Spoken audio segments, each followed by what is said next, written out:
What's up, everybody? It's your boy Rich the Husband, and we're here with another City Block.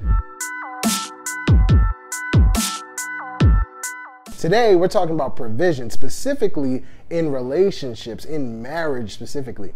And this is actually really good information for my married brothers and sisters and for my single brothers and sisters, because what I found is that, man, we really don't have a full grasp of this idea of what it means to be a provider. And I see a lot of my single brothers really struggle with this idea of what they need to be able to bring into that relationship in terms of being a provider, and also the stress that it causes my fellow husbands in this regard as well. What does it mean to be a provider? And anytime we have questions, man, we got to rush right to the text. 1 Timothy chapter 5, verse 8 says, "If anyone does not provide for their household, they have denied the faith, and it's worse than someone who isn't even a Christian." So you can see from this verse that God takes this idea, this principle of provision very seriously. And that means that we have to take it very seriously as well.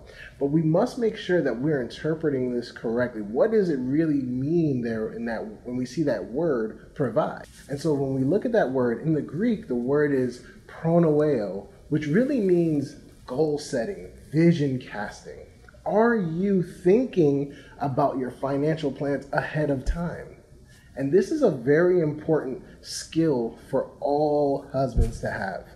This idea of thinking through, man, what does it mean for me to be a parent? What does it mean for me to be a spouse? And what does it mean for me to steward these finances that God has given our family? We have to make sure that we're thinking through these financial plans 2 years, 3 years, 4 years down the line. That is really the full breadth, the full meaning of this verse. Man, are you considering these things beforehand?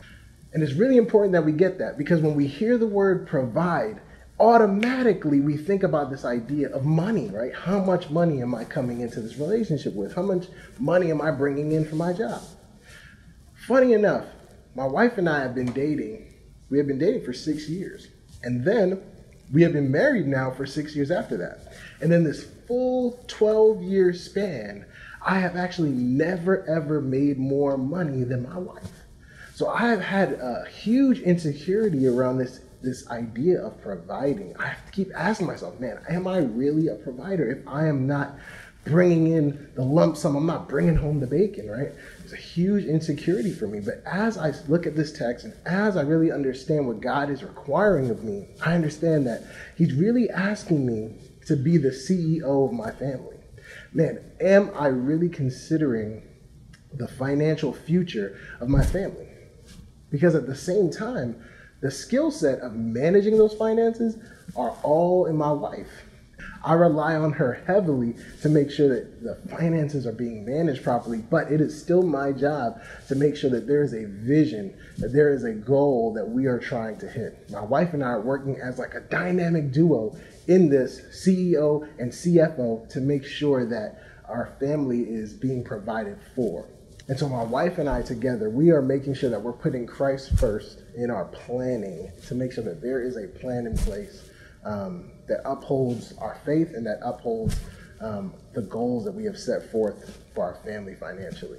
That's the core piece of what it means to be a provider. And so hopefully that helps you guys out. It's a place where I'm still growing and I'm still maturing in as well, but I hope that this was a blessing to you. So this has been your boy, Rich the Husband, and you've been listening to City Block.